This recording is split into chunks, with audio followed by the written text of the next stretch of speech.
Welcome to the Times of Israel's daily briefing. Today is Wednesday, March 25th. I'm Amanda Borschel-Dan, here with a special guest, Ksenia Svetlova, a former member of Knesset and also an expert on the Middle East and the region. Ksenia, thank you so much for joining me today. Good morning, Amanda. It's great to be here, and thank you for inviting me. Listeners, you should know that Ksenia and I have worked together in terms of her journalistic career for over 20 years. And so while she is not a staff member of the Times of Israel, she appears very often both in the Times of Israel and in our Hebrew language sister site, Zman Yisrael. So Ksenia, I consider you part of the team. Absolutely. And, when you say that, we go back like more than 20 years, it means that we started when we were 12, both of us. Oh, it's so true. I just had my bat mitzvah party, and I'm so glad you attended as well. That's very nice of you. So, listeners, we are going to talk about the region today in terms of the ongoing Iran war. We'll hear what the relationship is between Iran and the Gulf states ahead of the war, and also how they're reacting during the war. So, all of this and more when we're back. And we're back. I'm Amanda Borschel-Dan here with Ksenia Svetlova. Ksenia, let's start, first of all, and discuss Iran's role in the region over the past, decade in terms of its neighboring Gulf Arab states. So I think the best way to do this is probably to take some of the key players one by one. And how would you characterize the relationship between Iran and, for example, Saudi Arabia ahead of the war? Yeah, so, the interesting thing is that it's roughly since 2019, what we witness is de-escalation between Iran and the Arab Gulf states. It didn't happen out of the blue, but a few elements basically led the Arab Gulf states to that. First of all, the decision of Donald Trump to get out, to leave the JCPOA in 2018. And then the explicit threats that were made by Iran towards the Arab Gulf countries. In 2019, specifically, Saudi Arabia was attacked. Its oil fields were attacked. It was September 2019, and two oil fields, Abqaiq and Khurais, were basically taken out. It's about 40% of Saudi oil production for about a month, which was unbelievable. At the time, the message was very clear. So if we will be attacked, if we will be threatened by the US, or, guys, through the bases that you host in your countries, you will be paying the price. And the Iranian diplomats basically said as much to their Gulf interlocutors. Listen, we know where your glass towers are. Everybody knows where are these glass towers. They meant, of course, Burj Khalifa. They meant, Burj Al Arab and all of the beautiful towers that, this country is famous for. Okay. So since that moment, I think that was a conscious attempt of Saudi Arabia, United Arab Emirates, and the rest of, these countries to basically amend ties and to contain Iran by basically getting closer to it, improving the relations, and building, working relations with a country that is seen as adversary, but you still need to live next to it. Okay, so I would, compare this process to what European countries did with Russia during the last decade that preceded to the war with Ukraine. So the trade was blooming. Actually, for the UAE, Iran became a second trade partner. So the volume of trade was unbelievable. Iran is a huge country, 93 million people, at that moment. And the trade is very lucrative. That what was happening. And we actually saw it was kind of a sulha. Sulha is an Arabic word you often use in Hebrew. So basically some improvement of the ties, some getting together that was promoted by China. That was very much concerned that, some tensions might lead to disruptions in energy markets. And it, of course, depends on the oil that comes from both Iran and Saudi Arabia, So this area is strategically very important, for the Chinese. So they promoted it. And the rest of the, Arab world, basically, I think they thought that the Americans are pulling out from the Middle East, which is, of course, in some way true, because we've seen since Barack Obama's presidency into Trump, first Trump and then Biden, we see how U.S. is pulling out from Iraq and then, from Syria. And there were talks of more. Trump said it himself. We don't need this bloody sands. So it means that, United States wants to pull out. And then you need somehow to get by. You need to live next to this very scary neighbor and big neighbor, that is threatening you openly. So you try to accommodate with him. You try to, make goody-goody with him and say, well, maybe we can have better relations. So they had better relations, actually, until the war broke. And then suddenly all of them found themselves under this vicious attack. And now, everybody sees, that the Arab Gulf is burning. Okay, I have a few questions for you about this before we take it forward. And when you're saying the U.S. was pulling out, you're talking about militarily pulling out. But in terms of diplomatically, it appears to me at least that the U.S., at least under U.S. President Donald Trump, has been incredibly active. We hear, of course, about the growing ties between Trump and the U.S. and Syria, and also the real bromance between Trump and the head of Saudi Arabia, the Crown Prince. So what I mean is, of course, militarily, because in 2019, and again, it was a pivotal moment, at least for Saudi Arabia, and I think for everybody else who was watching, because after, the attack on Saudi Arabia, that was unprecedented. And it was made, of course, by Iran, but through hands of the others, through proxies.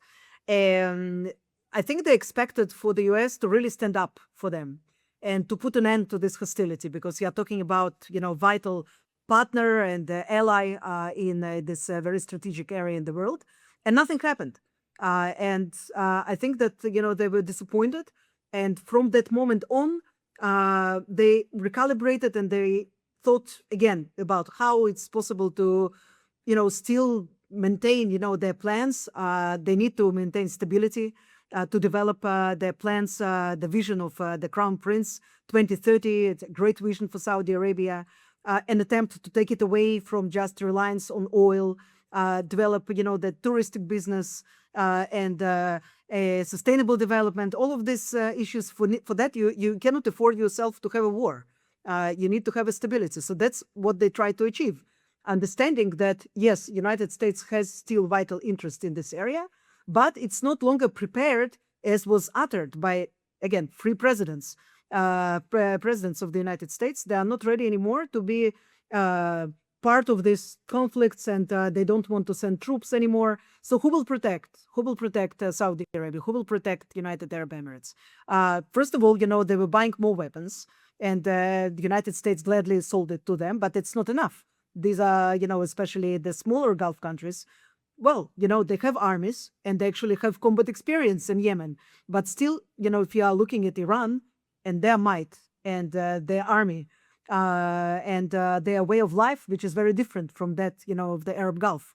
The goals also of the regime, of course, everything is, very different. You understand that you are living next to extremely dangerous enemy. And if you don't have a backing, if you don't have somebody who will actually go and fight for you, and that's what they felt in 2019. Then you need to try to somehow accommodate and maybe even enable. So that's what happened. It's really a tough situation. You are a small country, very rich country. It's very difficult to really think of how practically you can defend yourself, your riches, your way of life, and so on. So you say, well, I will work for stability. And that's what they try to do with along with the Chinese, and with other interlocutors that they had. I want to drill into the differences in ideology between Iran and the rest of the Gulf states. I don't know if we can put all the Gulf states into one basket, but definitely it appears to me at least that Iran has a different sense of ideology, sense of self, sense of Islam even. So let's talk about this for a second. Well, let's start, with this. The most significant starking difference. Iran is an Islamic Republic. This is how it defines itself. And it's a revolutionary power. So its goal is also to spread the Islamic revolution, not only across the region, ideally across the globe. So that's what the revolutionaries that were there in the beginning of 79, along with Khomeini, And some of the figures that are still surviving today, like Muhammad Bagir Galibaf, the Speaker of the Parliament that became very prominent now, and his name is suddenly became well known all across the world.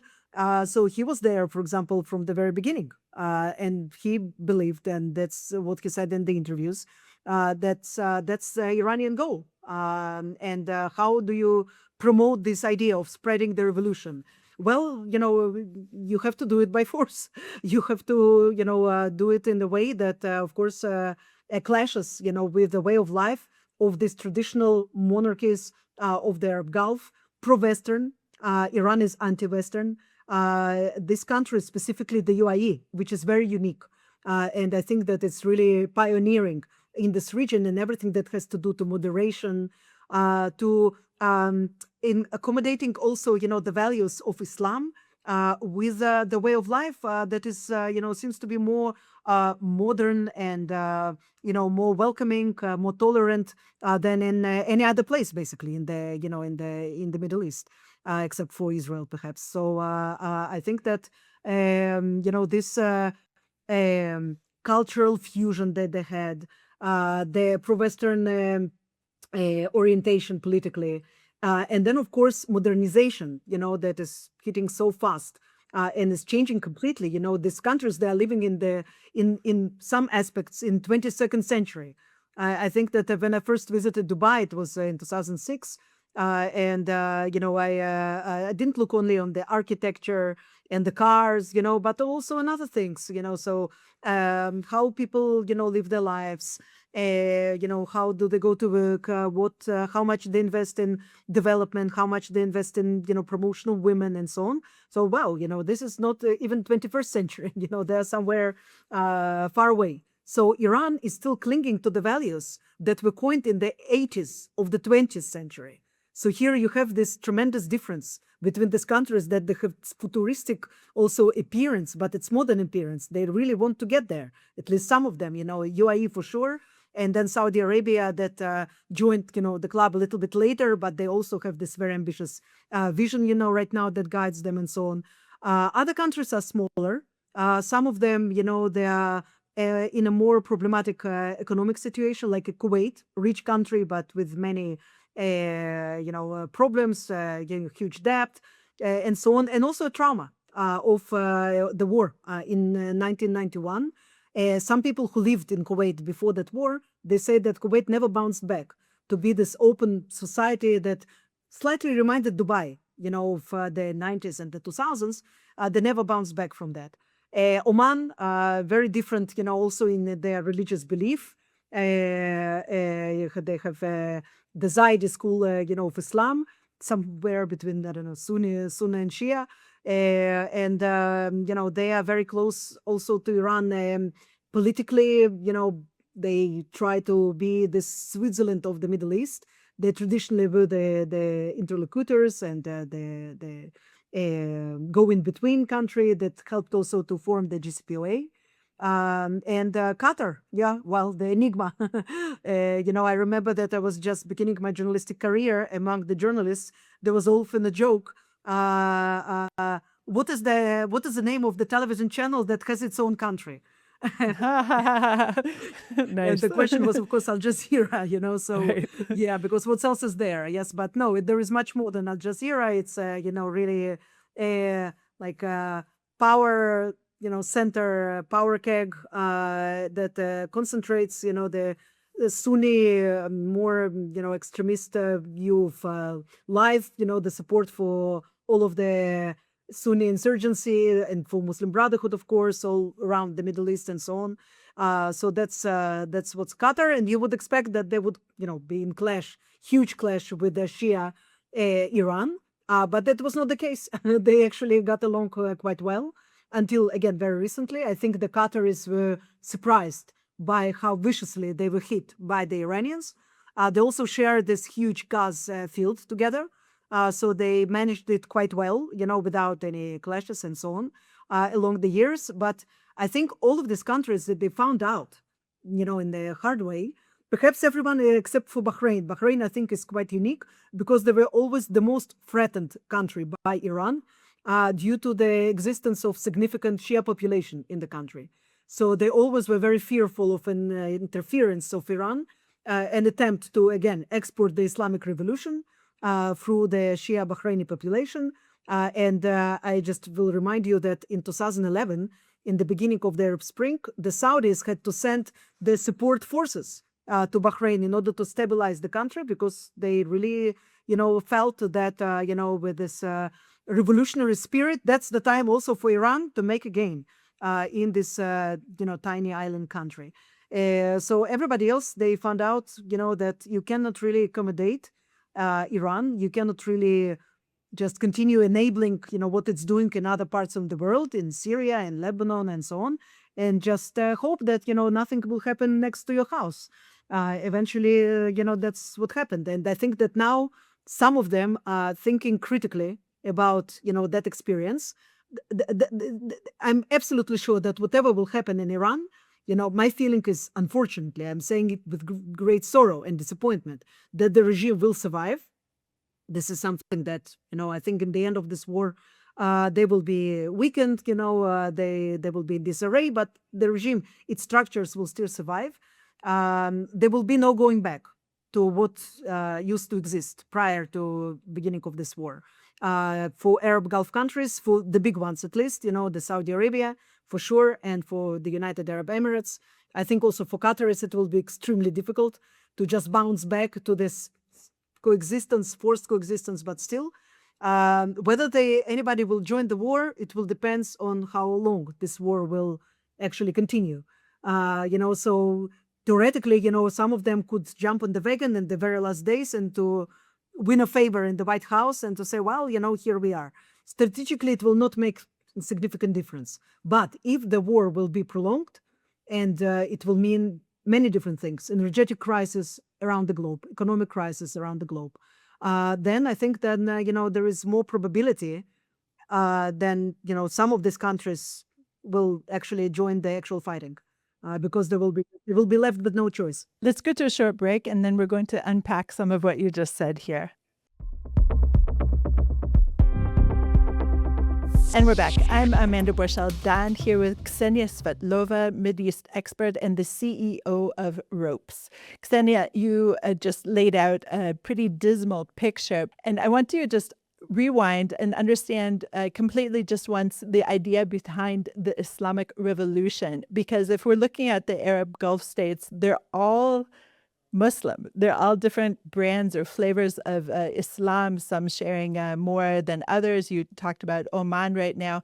And so what is the end goal of the Islamic Revolution? I mean, everyone is already Muslim, so what is the end goal here? Well, everybody is a Muslim. For example, in a country like Azerbaijan, also everybody is a Muslim, but it's a secular country and it's a secular government, so the fact that the population of a certain country comprises mostly of Muslims, or 100% of Muslims, it doesn't mean, that this country is led by Islamic political forces. This is the main difference.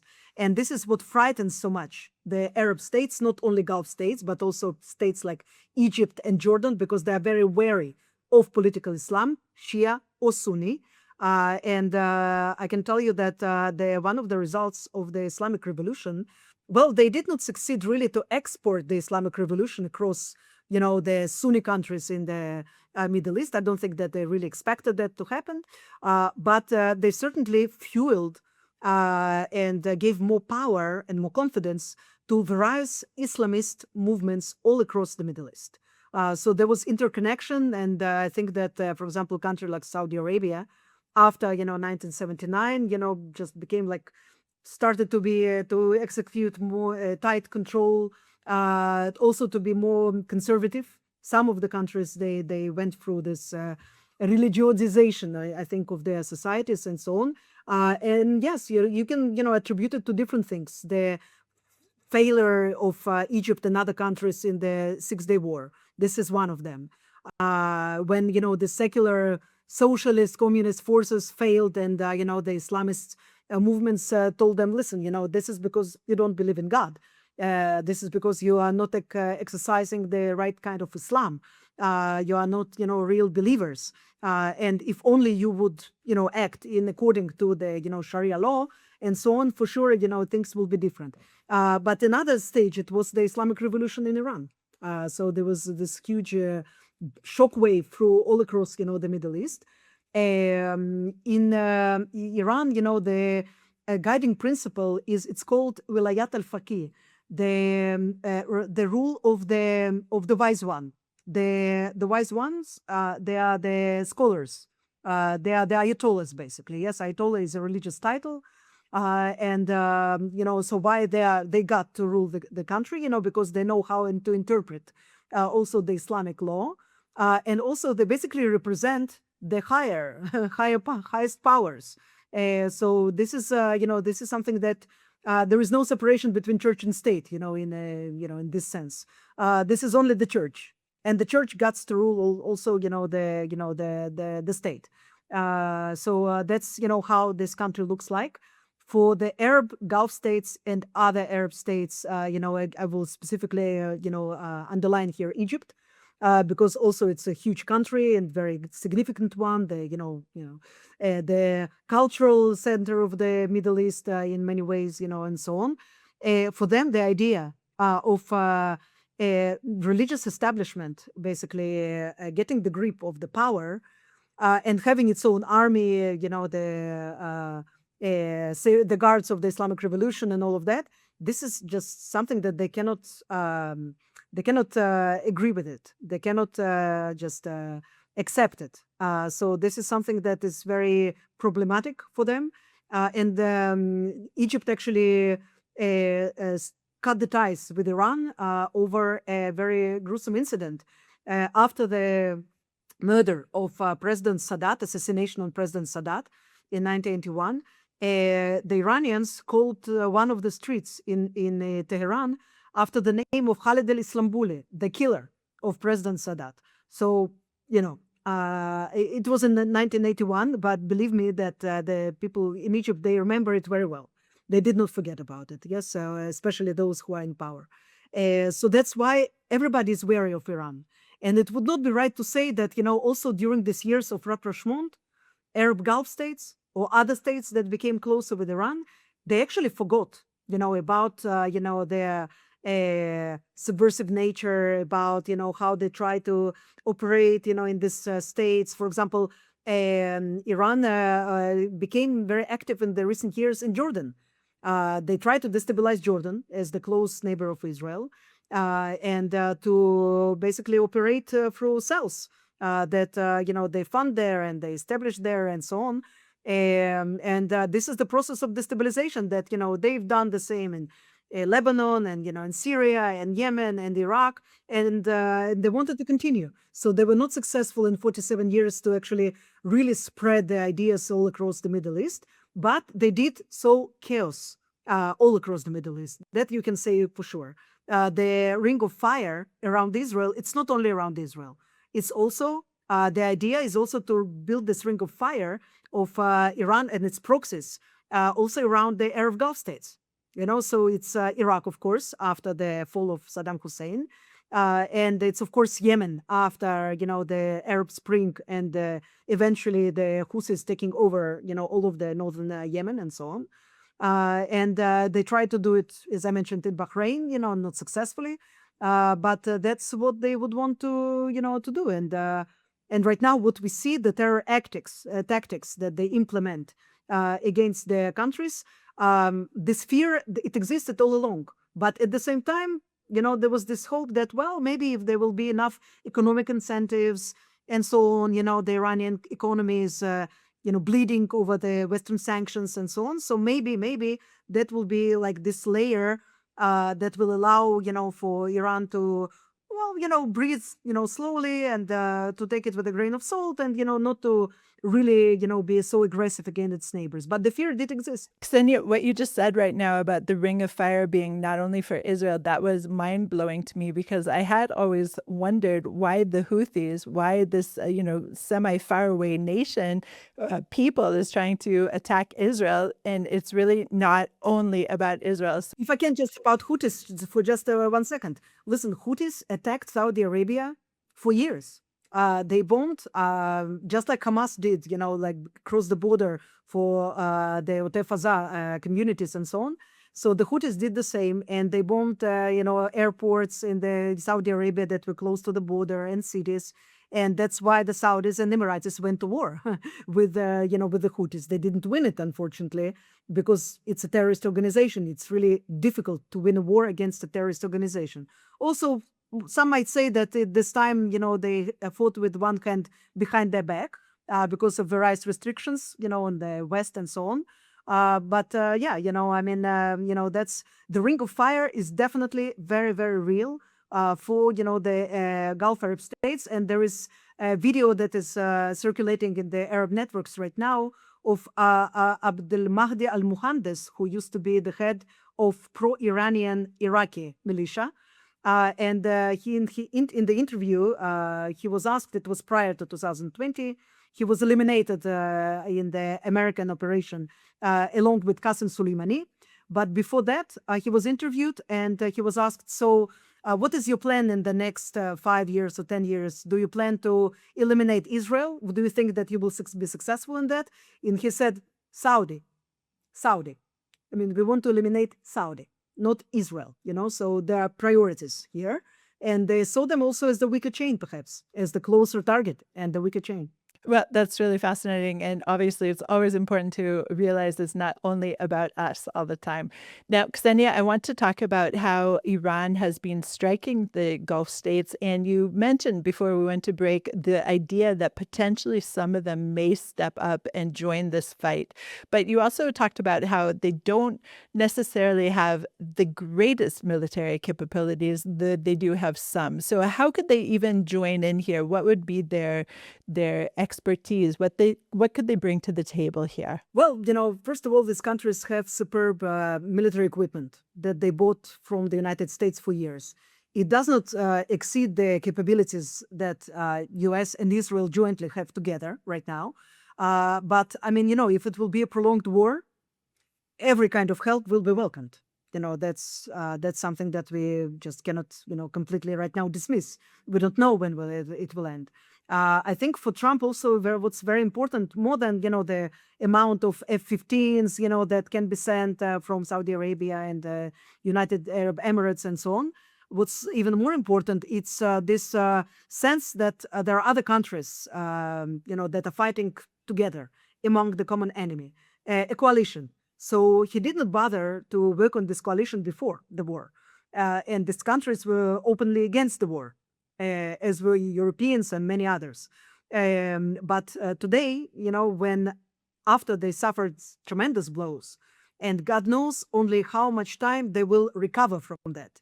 Not in the short term, you can repair everything relatively easily. Even the LNG in Qatar, if war will stop today, weeks, I don't know, month maybe, but still, something that you can see the deadline of that. But for the, projects for growth and development, the implications could be very radical. They would have to recalibrate, they will have to, diminish, these programs and so on. And the sense of stability that people in these countries enjoyed. And, many people, who resided in Dubai until recently told me, well, we feel like we are not in the Middle East. Of course, mentioning the turmoil and, the turbulence and so on. Well, it is still part of the Middle East, so that, it was some kind of a, wake-up call. I am absolutely sure that if there will be some stability in the region, Dubai will recover quickly, Abu Dhabi will recover quickly, and so on, but again, there is a question of this image. How, is these countries, how they are perceived? Do people that want to relocate there and want to bring that talent there? And this is what this country is all about. They gave opportunity to tremendous talent from all across the world, and they grew. And they succeeded. So, they knew how to use this know-how that was accumulated in, different parts of the world and so on. And that was their tremendous success. UAE, of course, was the pioneer, and then, everybody else. So there is a good question mark. I don't think that, them joining the coalition of Israel and the United States that will, change the course of this war, for example, right? And Iranians are very resilient. You see that after almost 4 years of warfare, they lost their navy, they lost their this and lost that, but they still have enough firepower to terrorize, their neighbors. And, because this is a terrorist regime, again, so it doesn't matter how much, firepower they actually have. They don't need a huge navy. They were never famous for, their navy abilities and so on. But, they're still there. They're still, holding the grip over the Hormuz Straits.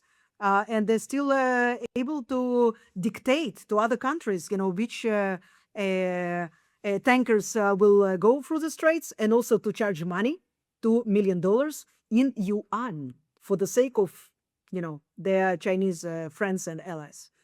So that's, absolutely mind-blowing. So, for these states, for those of them who will not join, and I'm sure that, most of them will not join to this fight, especially the smaller states, they will still have to live across Iran also the day after. And since, there is no certainty that this war will end, with this picture of, defined victory. So the regime, if it's not eliminated, at least it's on its knees. It's begging for somehow, some kind of a deal and so on. That's not what we see right now.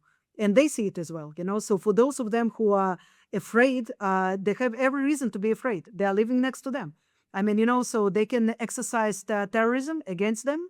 Like in the 80s, for example, they did it in Saudi Arabia and in Kuwait and in many other places. And these countries will not be safe. So for countries that are building their image around this feeling of safety, stability, kind of a paradise on the, shore of the beautiful Persian Gulf with this turquoise water, one of the most beautiful in the world that I've seen.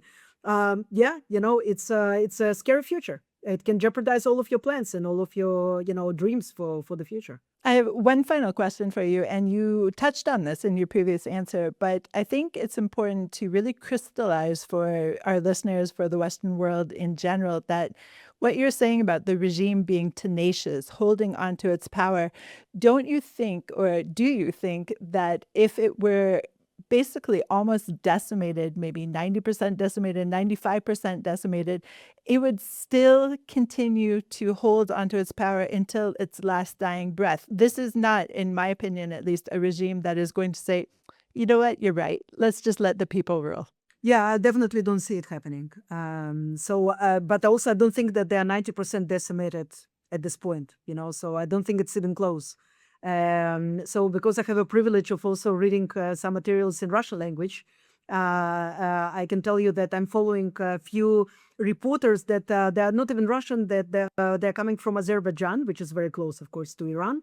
And they had an opportunity to work in these countries for some time. I think that they were less supervised than the CNN, guys and the Sky News.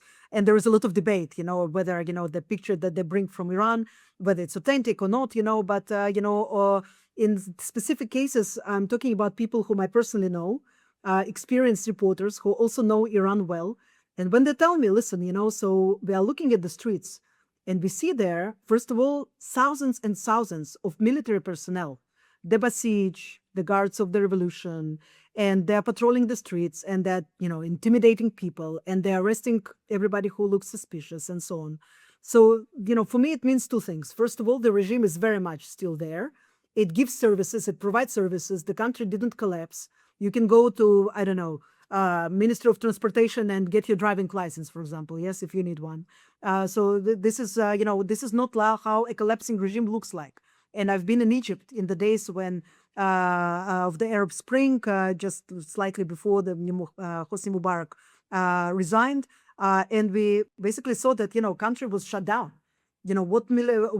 Government services? No, nobody provided them. It was something that was extraordinary.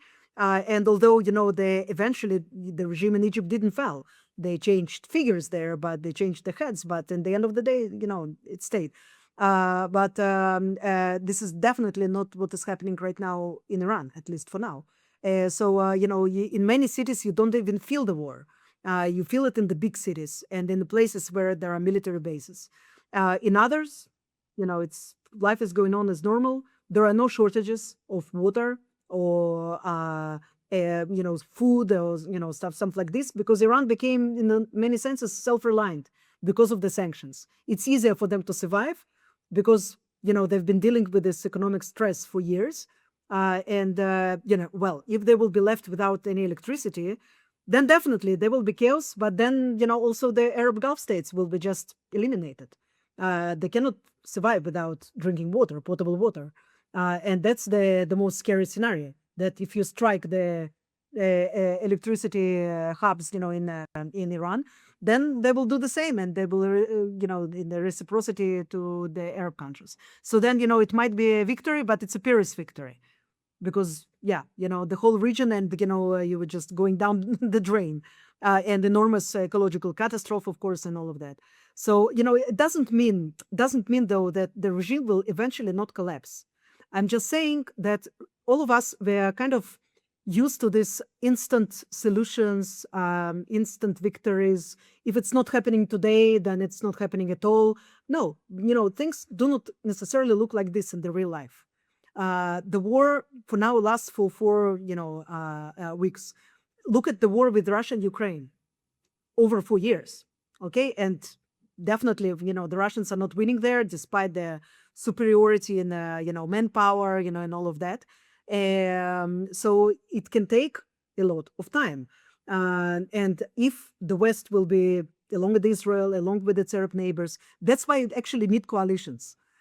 You would need to work in a very concentrated way and focus on supporting, the elements who might eventually lead the country. You cannot build on somebody who lives in LA and say, well, we have some leadership, already going. No, it doesn't work like this.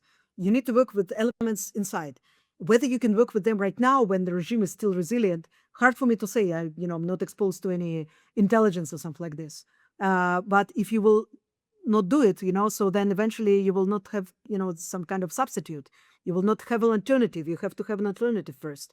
And yes, the sanctions are important. You cannot just give the Iranians right now the money for the oil and say, well, it's just a tiny bit of money, and so on. No, it's a little bit of that and a little bit of this, and this is how they maintain, their support. If their people will not be paid for 3 months and 4 months and 5 months, then yes, through economic pressure, you can actually achieve a lot.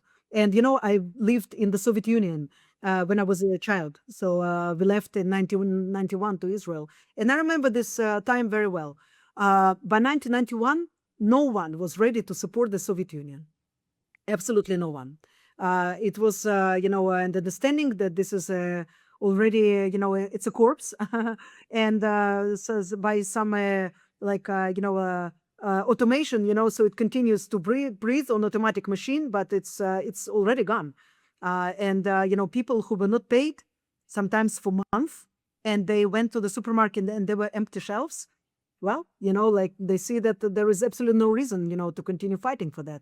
But again, we are not at this point right now. It will really need a very elaborate plan on how actually do we get, to this point of regime change in Iran. I think it's a very complicated matter. It's not to be taken lightly. You cannot just spell, I hope that they will leave their houses and protest. No, you can hope for many things, but you have to have an operational plan. What will actually happen on the ground if A, B, C, and D? So I think that this is the, policy planning ABC, and if it was not, the plan until now, then somebody should get one immediately. Ksenia, so much more to discuss, and I really appreciate it that you joined me here today. Thank you. Thank you so much. Thank you. Thanks for listening to the Times of Israel's Daily Briefing. Please check out another installment tomorrow.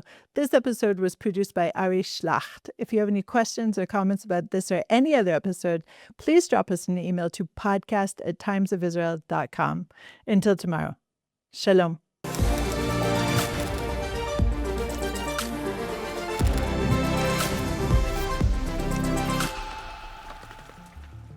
With missiles raining down indiscriminately from Iran and Hezbollah in Lebanon, people in Israel are taking cover in bomb shelters around the country. But in the south, the Bedouin, an Arab Muslim minority, have little to no access to shelters at all. I went down to a highway overpass used as a makeshift shelter outside of one of the unrecognized Bedouin villages. To learn more about this situation, I speak with Khair Albaz and Ilana Meet from the organization Ajik that advocates to improve the lives of Bedouin in Israel. I'm Eli Katzoff, video reporter for the Times of Israel. Can you give us an idea of where we are right now and what this is? We are in a town, small town, unrecognized town, which is basically unrecognized by the state as a formal town. And we are nearby this sort of, I would say, bomb shelter, not a formal one. This is not a formal bomb shelter, not even close. Not a formal bomb shelter. Because this is an unrecognized village, there is not a single bomb shelter, at least not an official one. This is a highway drainage tunnel. I mean, this is where water just flows when there's a flash flood. This is not a sanitary place. This is not a safe place. But this is the only solution. This is the only solution. No other shelter. In these kind of highway overpasses, I know this is just one, how many people are seeking refuge in something like this right now, currently? In this war that's happening right now? Actually, the number is determined by two things. One is how close the community is to the bridge. And secondly, how many people can fit into the bridge. So you may find situations that number of people will come and some of them will not find a place to take shelter and they will stay outside and pray. Or in other locations, people would come here with nightfall and prepare for the night and just come and spend the night under the waterway till the morning.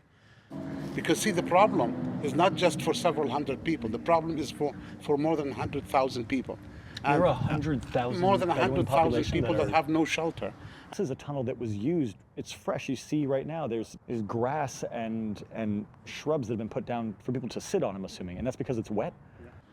That's because of wet, and in other locations, yes, in the previous war with Iran, not far from here in a different waterway, a lot of families kind of crawled in to spend the night in there, and because of the sand that was blowing outside, they were closing the entrance with mattresses and eventually suffocated because of lack of oxygen within the tunnel.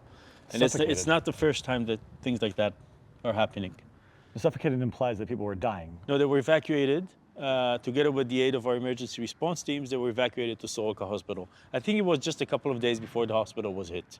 And I'm not an expert on Iranian ballistic missiles, but one of the few things I do know is that most people in, say, Tel Aviv, they don't die from direct hits, but rather that the shock wave will spread out.